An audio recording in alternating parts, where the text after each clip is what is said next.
la fe no fingida que hay en ti, la cual habitó primero en tu abuela Loida y luego en ti también. Es interesante, ¿no? Hay 3 generaciones involucradas en este aspecto de edificar una persona. Ahora, ¿cuántos de ustedes se imaginan a sus nietos? Se han podido, escasamente se imaginan a los hijos, ¿no? Los jóvenes que no se han casado. Imagínense por un momento usted y su nieto. Y esta es una conversación interesante. ¿Qué le va a decir usted? ¿Cómo le va a presentar usted el evangelio? ¿De qué manera usted le va a edificar en los principios de la fe cristiana? ¿Cómo usted va a influenciar en esa vida? De tal manera que llegue a ser un siervo de Dios esa persona. Y de golpe, hermano, usted es el primero o el primer cristiano en su familia, ¿verdad? Usted es de los primeritos, de los primeros cristianos. Pero ahora lo estoy proyectando hacia 2 generaciones adelante. Usted y sus nietos. ¿Cuál va a ser el diálogo que usted va a tener? ¿Cuál va a ser la conversación que usted va a tener? ¿De qué temas van a hablar? Y eso es precisamente de lo que se trata las cartas de Timoteo, de Pablo a Timoteo. Es una conversación que desnuda el corazón. No es una conversación de apóstol, ¿verdad?, a un pastor o de un maestro a su discípulo. No, son las conversaciones de un padre a su hijo.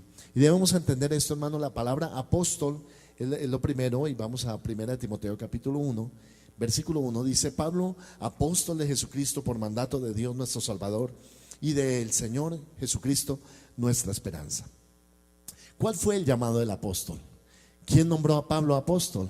¿En qué momento él recibió ese llamado? Y todas esas preguntas se encuentran descritas en el Evangelio, o mejor, en el libro de los Hechos de los Apóstoles. Usted sabe cómo fue el testimonio de Pablo. Quiero preguntarle, algunos de ustedes lo han leído y lo han conocido, ¿verdad? En Hechos capítulo 9, en Hechos también al final, en los últimos capítulos 26 de Hechos también se describe claramente cómo fue el testimonio de Pablo recibiendo al Señor Jesucristo. Pablo no fue de los apóstoles originales. Entonces, ¿en qué momento él llegó a ser un apóstol del Señor? ¿Quién clarificó ese llamado y quién le levantó como un apóstol de Dios? Ahora estamos viendo a un Pablo maduro, no a un Pablo joven. Estamos viendo a un Pablo lleno de experiencias. Seguramente su rostro con arrugas, sus ojos desgastados, sus manos fortalecidas, muy trabajado, prácticamente terminando la carrera. Porque en una de las partes de Timoteo, él dice: yo ya estoy terminando la batalla y ahora la batalla la sigues tú.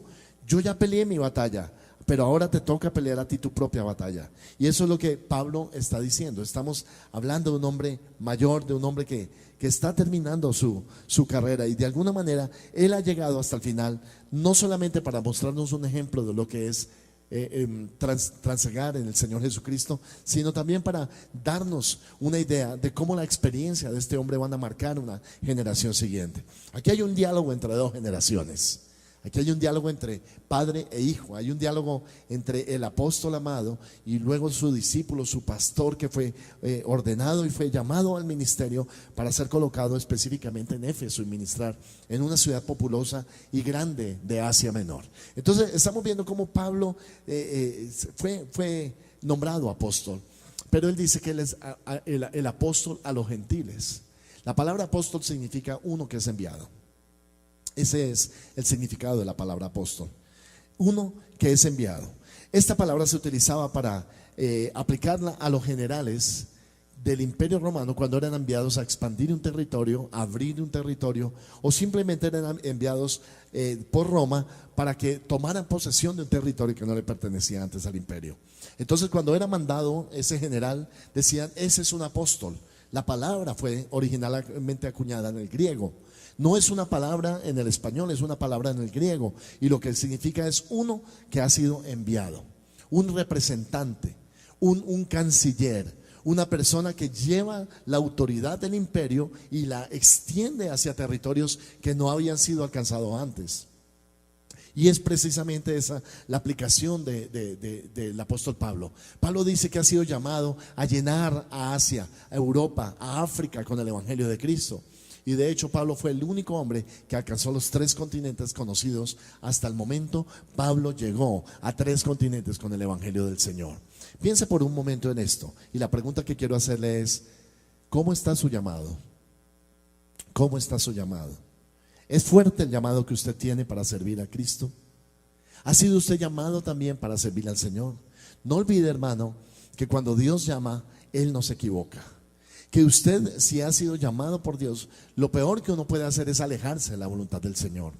Que muchos hombres intentaron repeler ese llamado, rehuirlo, rechazarlo, esconderlo, o hacer caso indiferente, o ignorar este llamado sin poderlo concretar.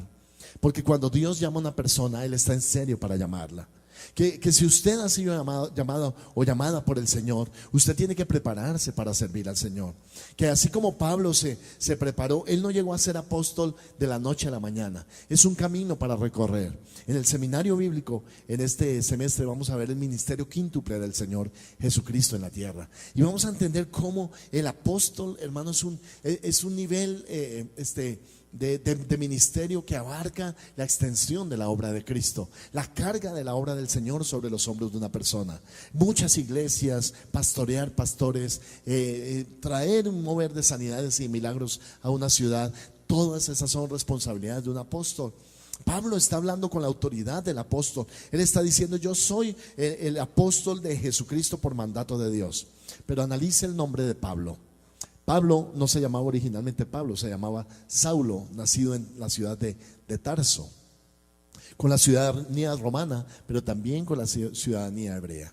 Estas dos ciudadanías, la clase de hombre que fue Pablo, su instrucción, su capacitación, su entrenamiento para manejar las artes, las letras, el arte militar, lo hacían la persona adecuada para el llamado que Dios iba a poner sobre sus hombros.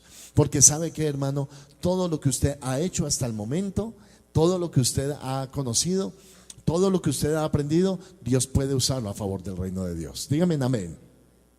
Que yo estudié pintura en tela, pastor, eso para que Dios puede usar cualquier cosa que Él te ha permitido aprender para su gloria, con el único propósito de expandir el reino de Dios. Qué interesante, hermano. Pablo era un militar, era un hombre de armas, pero aún así había sido capacitado en las mejores escuelas. Él estudió a los pies de Gamaliel, que era un gran sabio de la época del siglo I. Entonces vemos a un hombre preparado. ¿Cómo? Entonces Gamaliel fue su instructor, fue su maestro. Él aprendió la ley, él aprendió la Torá. Él dice que es Galileo o hebreo de hebreos en cuanto a la ley, fariseo, es decir, un hombre recto, cumplidor de la palabra del Señor, un hombre temeroso de Dios. Pero le faltaba algo importante, le faltaba nada más ni nada menos que doblegar todo eso delante del Señor. ¿Sabe qué significa la palabra Pablo? ¿Alguien sabe? Significa pequeño, pequeño. Saulo, en el griego, Pablo, significa pequeño. Y Pablo se reconoce a sí mismo como el menor de todos los apóstoles. Él dice que él entró de último al apostolado, que otros entraron antes que él, y él entró casi que por no dejar, al final, casi lo deja el tren del apostolado. Sin embargo, él clasifica y él entra y dice: yo soy el más pequeño. Son palabras de Pablo. Y me gusta esto porque ahora el pequeño le escribe a Timoteo, y la palabra Timoteo significa temeroso de Dios. El que es humilde le escribe al hombre que ha sido designado como un temeroso de Dios. Pablo significa pequeño. Nunca dejes de ser un hombre o una mujer humilde. La humildad tiene que caracterizar el ministerio delante del Señor Jesucristo. Nosotros no podemos ser orgullosos, no vamos por títulos. Pablo nunca fue consciente del título apóstol. Ese título, que era grande en el reino de los cielos, podía significar ser muerto por el Señor Jesucristo en la época de Pablo, ser perseguido, encarcelado, ser vituperado, ser maldecido, ser rechazado, ser escarnecido y azotado. Es decir, no era un título honorable llamarse apóstol desde el punto de vista de los hombres. Pero qué tremendo que Pablo eligió precisamente ese nombre para caracterizarse. Él dijo: yo soy un apóstol. ¿De quién, hermanos? ¿Del imperio? No, del Señor Jesucristo. Soy un general de Dios. Soy un hombre llamado a abrir el territorio del Señor. Tengo como una misión expandir el territorio de Dios. Voy a servir. Antes serví al imperio, pero ahora voy a servir al imperio del Señor Jesucristo en la tierra. Mi llamado, hermano, es plantar iglesias. Mi llamado es edificar hombres. Mi llamado es edificar la iglesia. Mi llamado es bendecir a los demás con la doctrina. Eso fue lo que hizo Pablo. Pablo está diciendo: el título más honorable que alguien ha recibido se lo ha dado el Señor. El Señor fue el que lo nombró así. El Señor fue el que lo llamó. Usted puede mirar toda la historia del llamamiento de Pablo en Hechos capítulo 13. Ellos estaban en oración cuando vino el Espíritu Santo y les llamó para el servicio a Dios.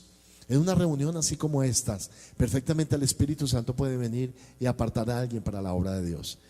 Si Dios te ha llamado a ti, mantente en el llamado. Pablo le está diciendo a Timoteo, cuando se presenta a sí mismo, le está diciendo: por este evangelio vale la pena servir al Señor. Esta es una causa que vale la pena, nunca la dejes, porque yo soy apóstol de Jesucristo por mandato de Dios nuestro Salvador y del Señor Jesucristo nuestra esperanza. En esta introducción quiero hablar acerca de esta relación. A Timoteo se le llama hijo. En primer lugar, es un hijo espiritual. Segunda Timoteo capítulo 2 versículo 1. Estamos combinando las dos, ¿verdad? Segunda Timoteo 2:1. Pablo le dice: tú pues, hijo mío, esfuérzate en la gracia que es en Cristo Jesús. Le llama hijo. Y este es un nombre que Pablo le da. Nosotros entendemos que Pablo no era el papá biológico de Timoteo. Timoteo no tenía su apellido ni su nombre. Entonces, ¿qué fue lo que hizo que Pablo lo tratara como un hijo? Hay una relación espiritual aquí, que es la que quiero demarcar esta noche, entre padre e hijo a nivel espiritual.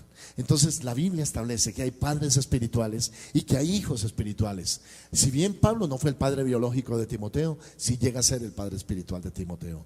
Ahora, hermanos, todos necesitamos padres espirituales. Todos necesitamos padres espirituales. Dentro de las leyes del reino de Dios, una de las leyes que tiene el Señor es que la gente o el discípulo que tiene un padre espiritual avanza más rápidamente, se posiciona en el reino. Y vamos a verlo hoy, cómo esos beneficios de tener una paternidad espiritual. Pero si hay una paternidad espiritual, Pablo y Timoteo son el ejemplo perfecto de esta paternidad espiritual. En el Antiguo Testamento encontramos el caso de Elías y Eliseo. Eliseo llama a Elías Padre mío. Le llama Padre mío. Varias veces le llama así. ¿Cuándo se genera esa relación? ¿En qué momento se genera esa relación? Cuando el maestro, el apóstol, el hombre de Dios empieza a entregarle algo, un legado a su hijo, y lo establece y lo llama y lo forma y lo capacita y le da una visión, y luego transmite el evangelio de Cristo a su corazón. Ahí le está poniendo un sello, que es el sello de la paternidad espiritual. Y esto es muy importante, hermano. Usted debe tener padres espirituales. Todos en la iglesia necesitamos un padre espiritual. El padre espiritual llega a ser un modelo a seguir, una persona que me entrena, me capacita, me forma, una persona que me lleva a otro nivel espiritual, una persona que me da no solamente la parte afectiva, sino la parte espiritual, me entrena en el evangelio del Señor Jesucristo. El padre espiritual tiene aquí una función muy interesante. Miremos lo siguiente, en Hechos capítulo 16, versículo 1 y 2, nos menciona cómo fue el trabajo, en qué momento nació la amistad y la relación entre Pablo y Timoteo. Hechos 16, 1. Dice: después llegó a Derbe y a Listra, y aquí había allí cierto discípulo llamado Timoteo. Nota que ya estaba como discípulo en esa ciudad, hijo de una mujer judía creyente, pero de padre griego. Y daban buen testimonio de él los hermanos que estaban en Listra y en Iconio. Y quiso Pablo que éste fuese con él, y tomándole, dice, le circuncidó por causa de los judíos que había en aquellos lugares, porque todos sabían que su padre era griego. Y al pasar por las ciudades, les entregaban las ordenanzas que habían acordado los apóstoles y los ancianos que estaban en Jerusalén, para que las guardasen. Así que las iglesias eran confirmadas en la fe y aumentaban en número cada día. ¿Qué fue lo que hizo Pablo? Pablo leyó el llamado de este discípulo. Pablo no lo ganó para Cristo. Pablo no le habló del evangelio. No se sabe cómo la familia de Timoteo, y en particular Loida y Eunice, habían llegado a conocer de Cristo. Solamente se nos dice que cuando Pablo llegó a Derbe y a Listra, ya ellos eran unos discípulos. La pregunta es: ¿cómo llegó el evangelio a esa ciudad?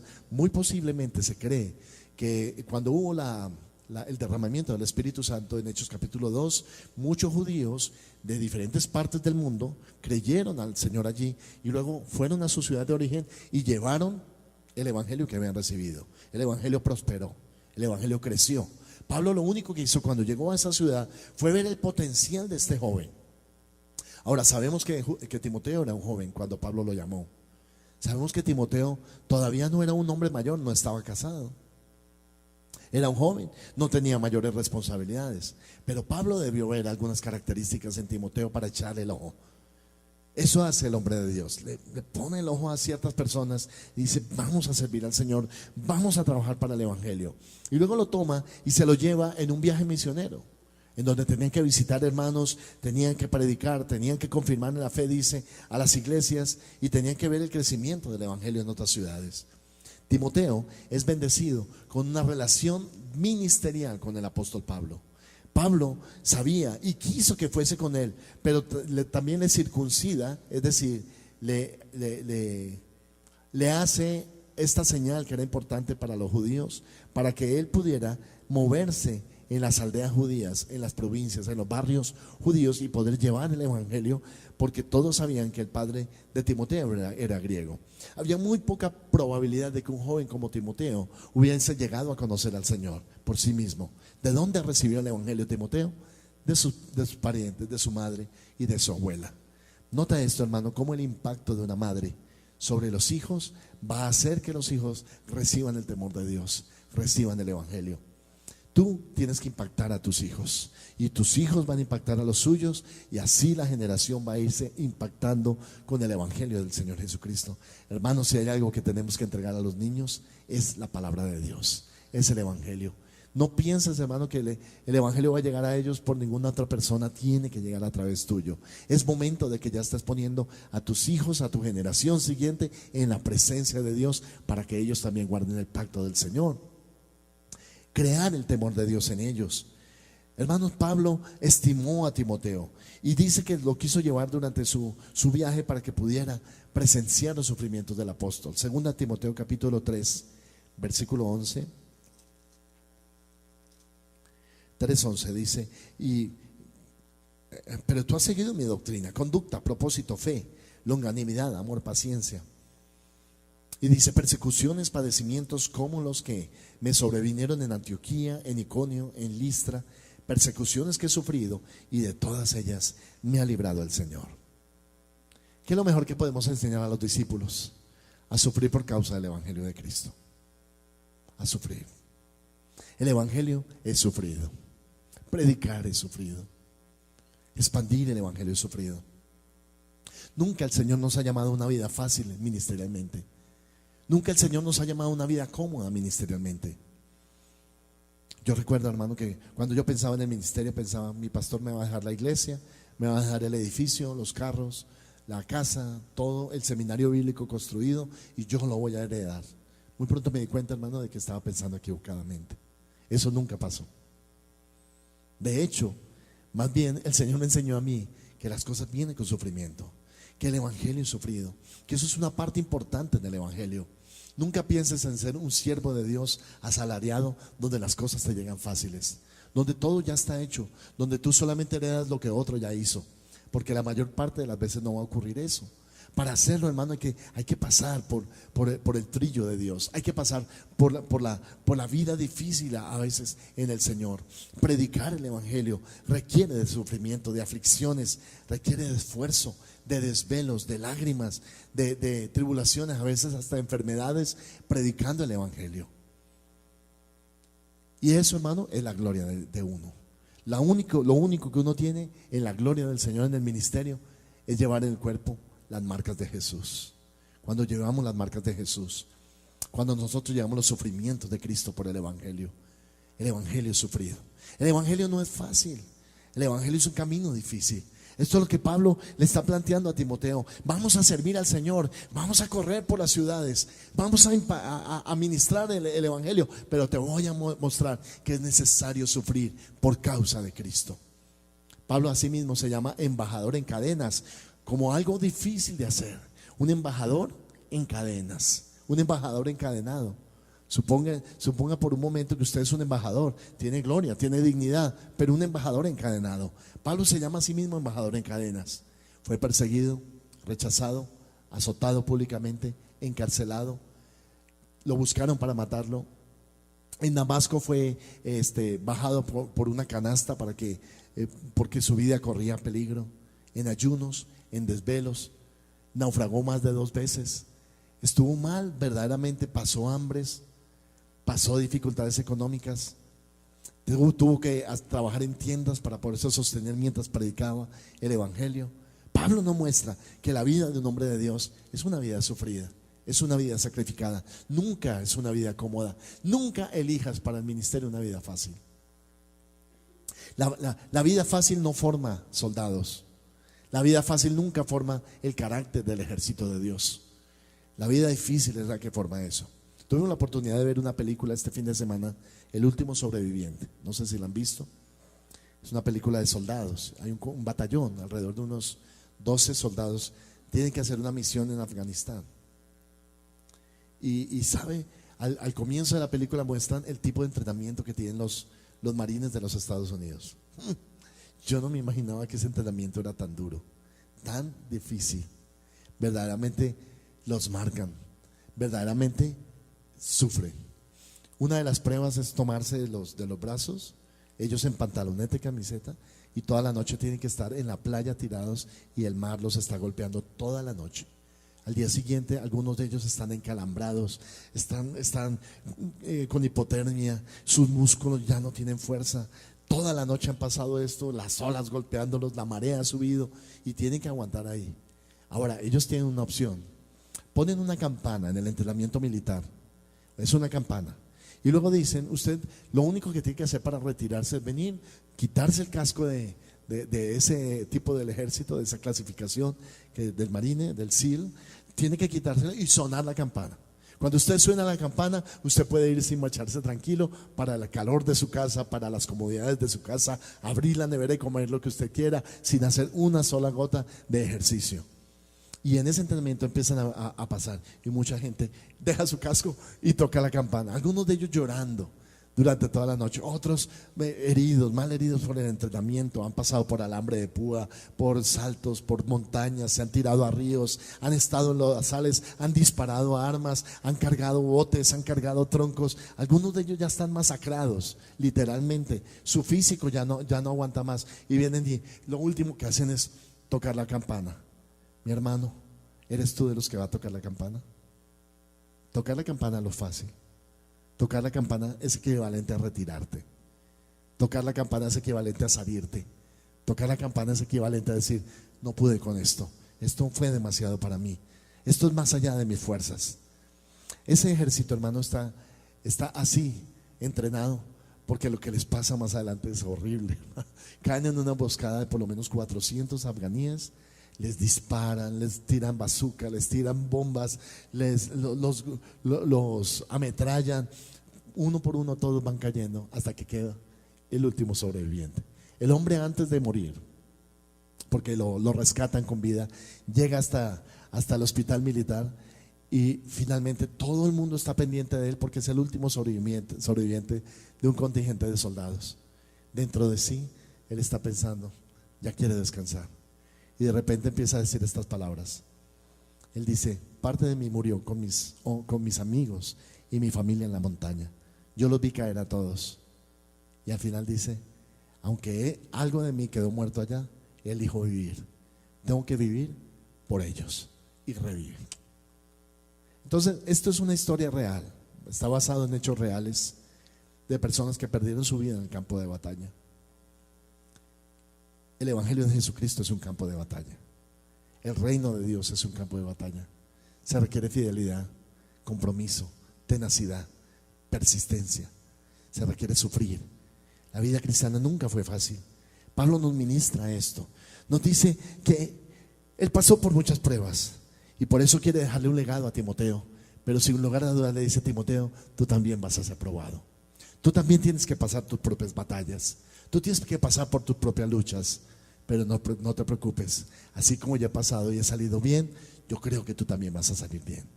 Declara Pablo que es un hijo en la fe, que tiene gracia, misericordia y paz de Dios nuestro Padre y del Señor Jesucristo. Qué interesante. Lo encargó, lo puso, le dice, como te rogué que te quedases en Éfeso, cuando fui a Macedonia, para que mandases a algunos que no enseñen diferente doctrina, ni presten atención a fábulas y genealogías interminables, que acarrean disputas más bien que edificación de Dios, que es por la fe. Así te encargo ahora. Pablo encargó a alguien que sabía que podía con ese encargo. Se cree que Timoteo tendría unos 17 años de edad cuando recibió este encargo. Juan Wesley fue pastor a los 17 años. Muchos hombres de Dios conocieron la marca del ministerio siendo muy jóvenes. Recibieron esta llama y esta pasión de recibir a Cristo. Recibieron el encargo, porque Pablo dice: yo estoy por mandato de Dios nuestro Salvador, pero a ti ahora te toca correr tu propia batalla y correr tu propia carrera. Yo ya he corrido la mía, pero ahora tú corre la tuya. Sin lugar a dudas, esa carrera va a ser de pruebas, va a ser de dificultades, va a ser de luchas. En el perfil que estamos dando de Timoteo, en el capítulo 4, versículo 12, Pablo le dice a Timoteo: ninguno tenga en poco tu juventud, sino sé ejemplo de los creyentes en palabra, conducta, amor, espíritu, fe y pureza. Algunos creen que Timoteo era temeroso. La falla en el carácter de Timoteo era la debilidad y el temor. Le daba miedo todo.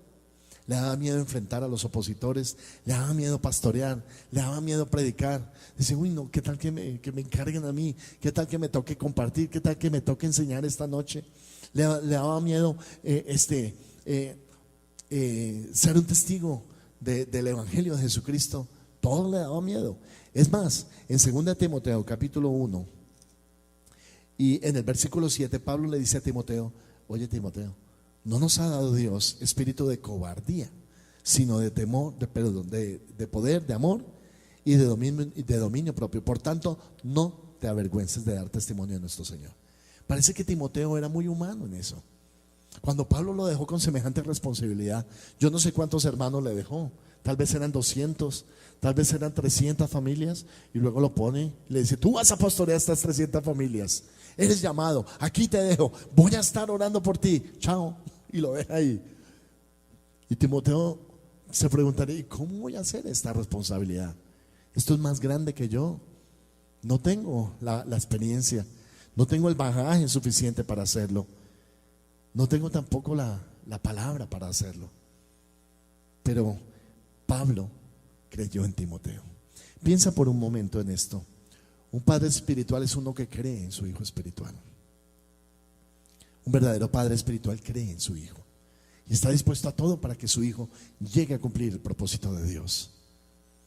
Si hay padres espirituales en tu vida, son gente que te va siempre a confrontar, te va a obstaculizar, te va a decir: pilas con el llamado, pilas con lo que estás haciendo. Ojo, no olvides el don de Dios que te fue impuesto a ti. Fue Dios el que te habló. Un padre espiritual se va a encargar de recordarte el llamado de Dios sobre tu vida.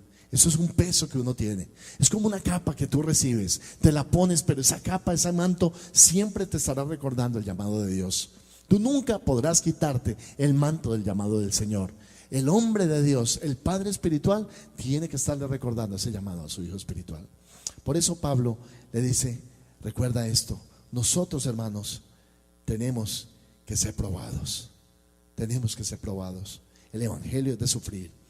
Mira en 2 Timoteo 2 y en el versículo 9 las palabras de Pablo: en el cual sufro penalidades, hasta prisiones a modo de malhechor, mas la palabra de Dios no está presa.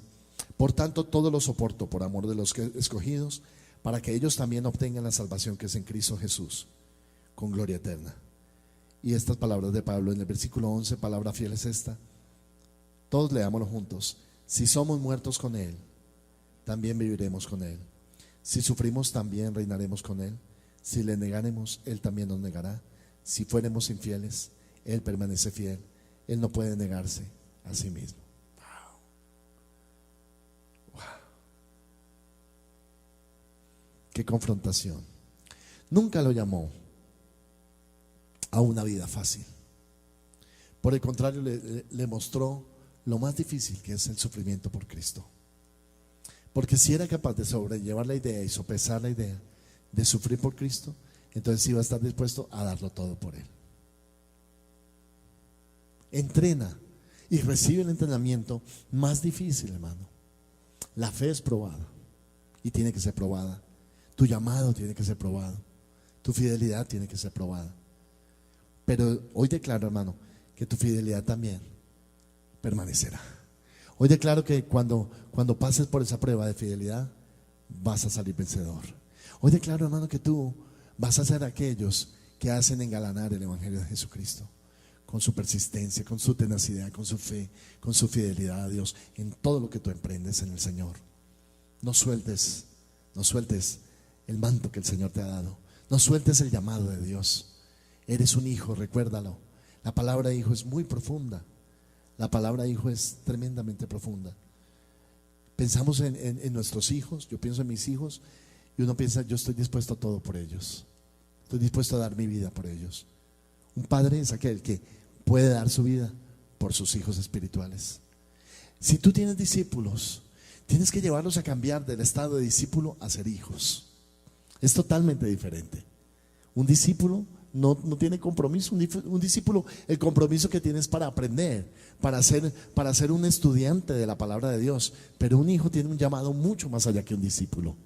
El que es hijo, hermano, se caracteriza porque tiene el apellido, porque defiende la causa de la familia, porque tiene un padre espiritual, porque camina con ese padre espiritual en una relación muy estrecha, como Pablo y Timoteo. Si no hubiera sido por esta relación, no hubiéramos disfrutado de las dos epístolas, de la primera y de la segunda epístola de Timoteo. Qué tremendo esto. La marca que Pablo hizo en Timoteo fue la marca de un padre sobre su hijo. Nunca le consideró menos, nunca le llamó menos que eso. Timoteo, tú eres un verdadero hijo en la fe en el Señor Jesucristo. Luego se puede tener padres espirituales y debemos ser hijos espirituales también. ¿Quién es nuestro padre espiritual? ¿Qué características tiene? Uno que me edifica, uno que me reta, uno que me hace avanzar, uno que me confronta, uno que me recuerda el llamado, uno que está pendiente de que yo siga mi crecimiento, uno que me confronta para no ser un cobarde en el Evangelio, que me dice que no sea un cobarde, que me lleva a ser confrontado en amor y que me lleva a asumir una responsabilidad, que me pone en situaciones exigentes para mi vida, pero que yo sé que esas situaciones, a pesar de ser exigentes, me van a llevar a un nuevo nivel. Eso es lo que necesitamos nosotros, una paternidad espiritual. Si nosotros somos discípulos, no crecemos, pero si somos hijos, crecemos, maduramos y tenemos en alto el Evangelio. Cuando Pablo le dice, ninguno tenga en poco tu juventud, le está diciendo varias cosas a Timoteo. Le está diciendo, aunque tienes un perfil de un hombre temeroso, de hecho, el nombre de Timoteo significa temeroso de Dios, pero es temeroso finalmente. Su padre griego ya no estaba cuando Pablo tomó esta responsabilidad. Él vivía prácticamente con su abuela y su madre. Todos sabemos que una persona que ha nacido, que ha crecido en un ambiente femenino, eso es un peligro. Es un peligro porque es un modelo demasiado matriarcal. Cuando no está el padre, cuando no hay una figura paterna, una figura varonil en la casa. Y no tanto por el desvío en el orden sexual, estoy refiriéndome a las inseguridades y temores que una persona así desarrolla. Desarrolla inseguridades, le falta la fuerza del padre, le falta la afirmación de su padre, le falta la estructura que le da el padre a su hijo. Por esa razón, Timoteo tenía mucho por ser un hombre temeroso y cobarde. Y es precisamente eso lo que Pablo quiere ministrarle a Timoteo. Nunca seas un hombre cobarde. Timoteo, he confiado en ti, le dice Pablo. Yo creo que tú puedes salir adelante. Recuerdo, hermanos, que un día yo tendría 19 años y al pastor se le ocurrió la idea de irse por 6 meses a predicar afuera de Colombia y se llevaba a todos los líderes principales que trabajaban con él. Y luego una noche me dice así, me dice, Juan, así con su hablada, ¿no? Medio texano. Me dice, Juan, nosotros nos vamos a estar 6 meses por fuera de Colombia. A partir de ahora tú eres el pastor de la iglesia, me cuidas el edificio, 3 apartamentos, 2 carros, una casa que habíamos comprado para el ministerio y la bodega de la iglesia. Cuando venga, todo tiene que estar perfectamente bien, ¿ok? Yo voy a orar que el Señor te bendiga en esa labor. Y se fue. Como resultado de eso, hermano, yo me mudé literalmente al apartamento del pastor. Me tocó vivir en una casa solo, de 4 pisos, porque había varios apartamentos, todos vacíos. Me tocó fundar el seminario bíblico en esa época con 30 estudiantes. Me tocó crecer la iglesia, tomar las finanzas de la iglesia, velar por todos los gastos de la iglesia, administrarla. Luego me tocó evangelizar, luego me tocó ser pastor y crear formas de que la gente aprendiera la palabra de Dios. En esos meses yo no descansé un solo minuto, hermano. Fue un tiempo difícil en mi vida. Gracias a Dios ya había terminado las materias de la universidad. Cuando mi pastor llegó, me dice: ¿cómo está todo, Juan? Y le dije: pastor, la iglesia creció, las finanzas aumentaron, pasaron de 200,000 a 1,600,000, pastor. Hay más familias en la iglesia. Empezamos el seminario bíblico, desarrollamos 3 materias para darle a los hermanos, hicimos estos cambios, pintamos toda la iglesia y empecé a darle todo lo que yo estaba haciendo y a decirle exactamente todo lo que había hecho. Él me miró y me dijo: bien, Juan. Y como si nada, eso fue todo lo que él me dijo. Inexpresivo totalmente. Dije: bueno, deber cumplido, ¿no? 19 años de edad y me pusieron esa responsabilidad. ¿Sabes qué, hermano? Es bonito cuando confían en uno. Es bonito cuando le entregan un proceso a uno.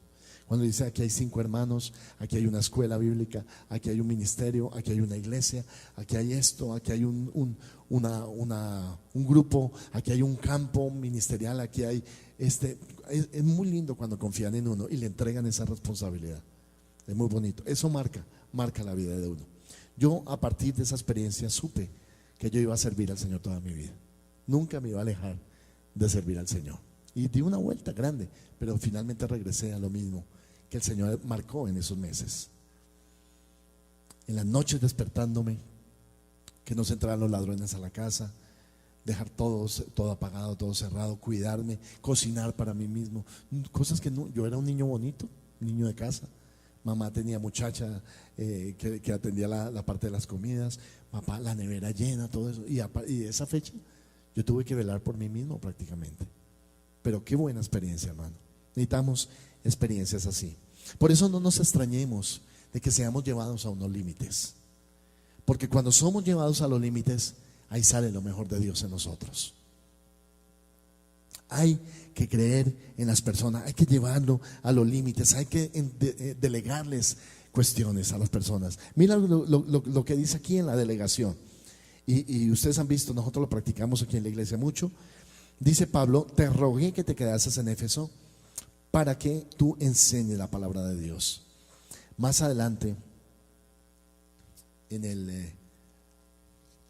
el capítulo 3, versículo 1, le dice a Timoteo: palabra fiel, si alguno anhela obispado, buena obra desea.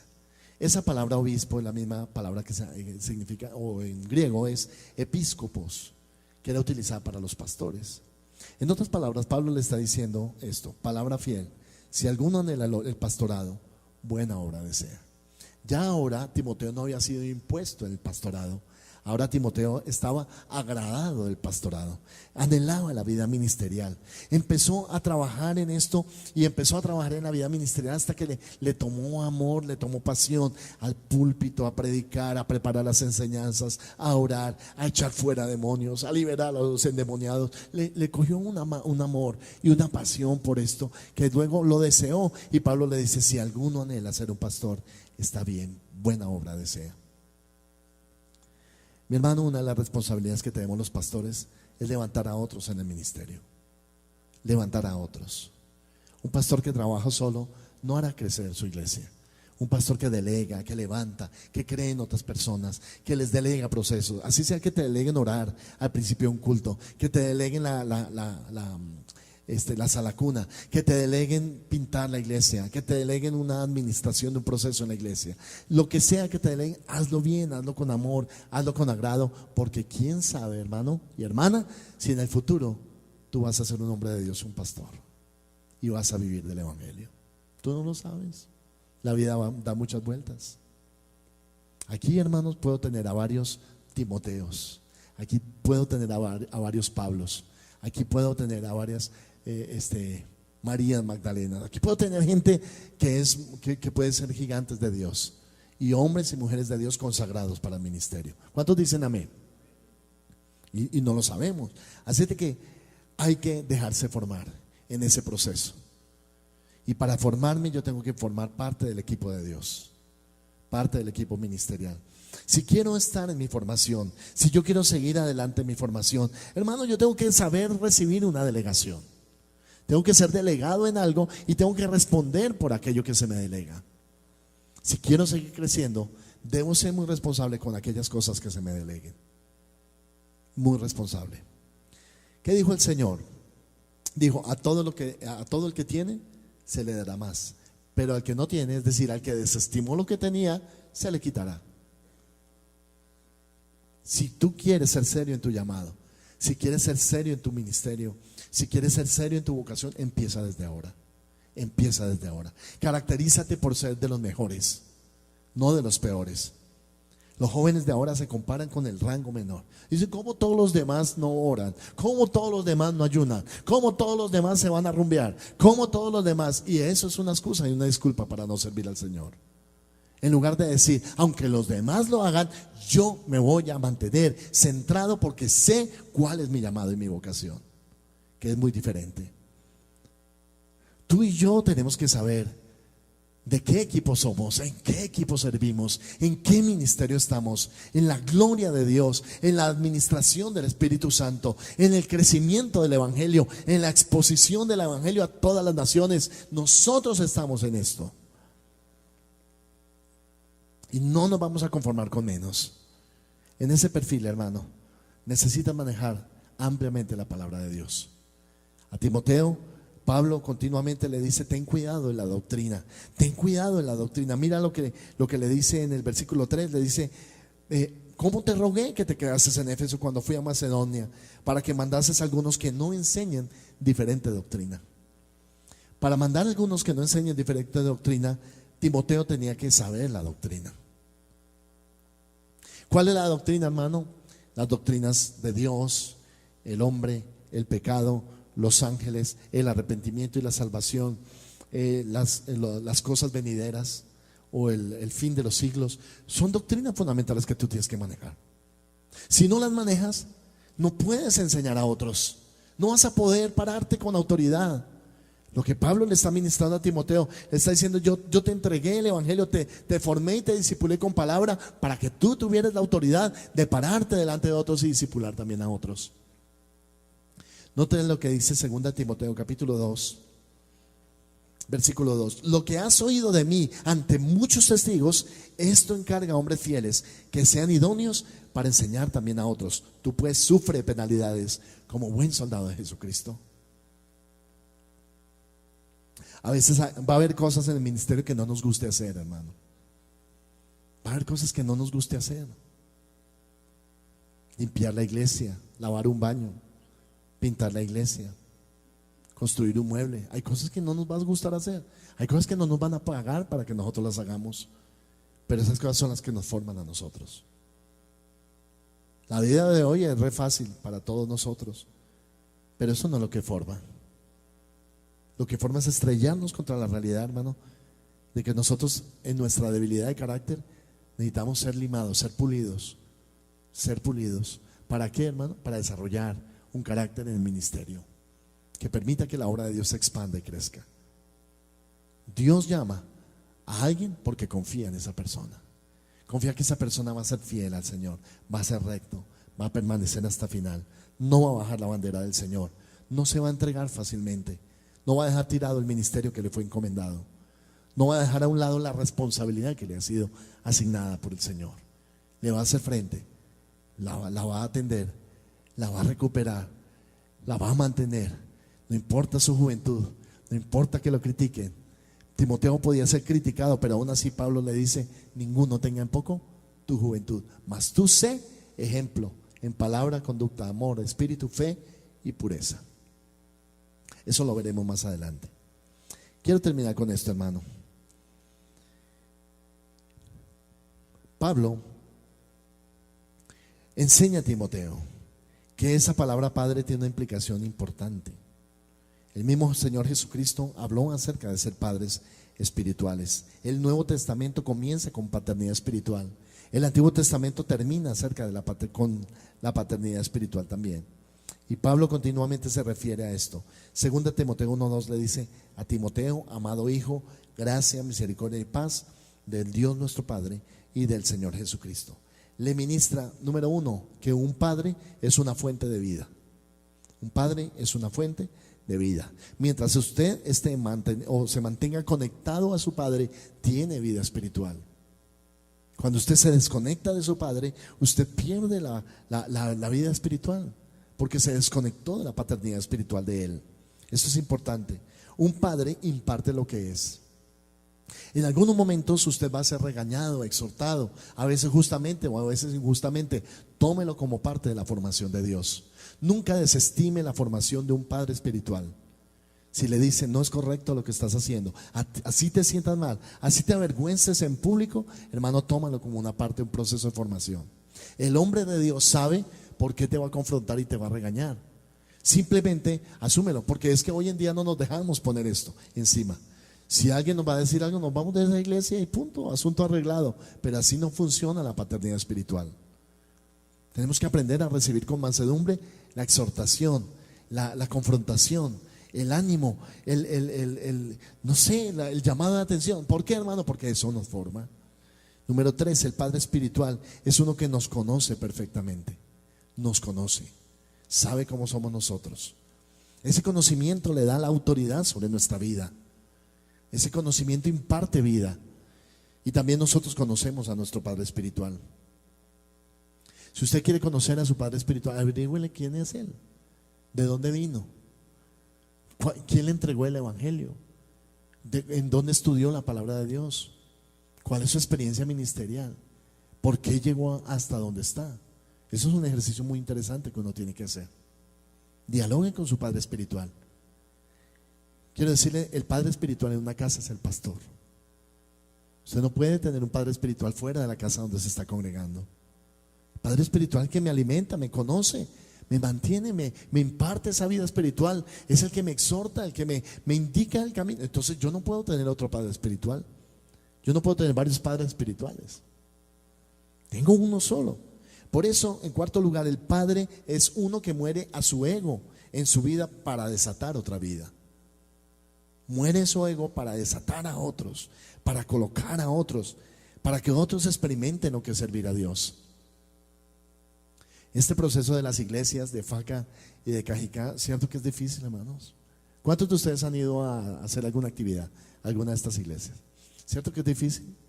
Transportarnos y madrugar y llevar los equipos y cargarlos y afinar y llegar temprano y luego cuando uno sale cansado, que los hermanos, ay, por favor quédese y venga, ore por mí, y la viejita y esto y lo otro, y son cientos de cosas. Sí, cientos de cosas que le pasan a uno.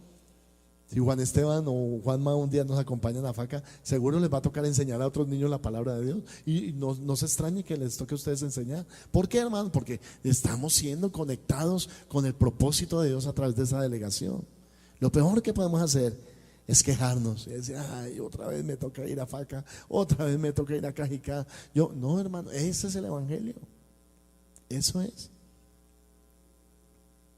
Si te mandamos a yo no sé dónde, a Caparrepí, a abrir un campo, una obra misionera, hermano, gloria a Dios, yo lo voy a hacer, pastor, cuente conmigo, esto es de Dios, vamos a sacarlo adelante. Yo no sé cómo lo voy a hacer, pero pastor, ayúdeme, y yo seguro que le cumplo, ¿sí?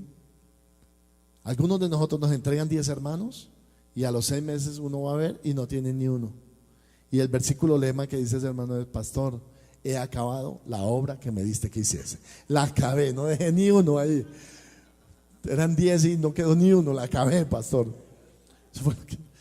No, hermano, esa no es la forma en que nosotros soportamos las aflicciones por el ministerio, llevamos la vida de Cristo. Tenemos que morir a nosotros mismos. 1 Corintios 4, 14 y 15 dice: aunque tengáis 10,000 años en Cristo, no años, sino años, maestros en Cristo, no tenéis muchos padres, pues en Cristo Jesús yo os engendré por medio del evangelio. Y esta lección es muy importante. Lo que Pablo le está diciendo a Timoteo es: tienes que guardar la pureza del evangelio. Lo que te estoy enseñando, guárdalo. Por eso es, hermanos, que cuando el padre de la casa, el pastor, está enseñando, yo tengo que copiar, tengo que estar interesado, tengo que nutrirme, porque quién sabe si el día de mañana yo tengo que dar eso mismo a otras personas en otro lugar. Tú no lo sabes.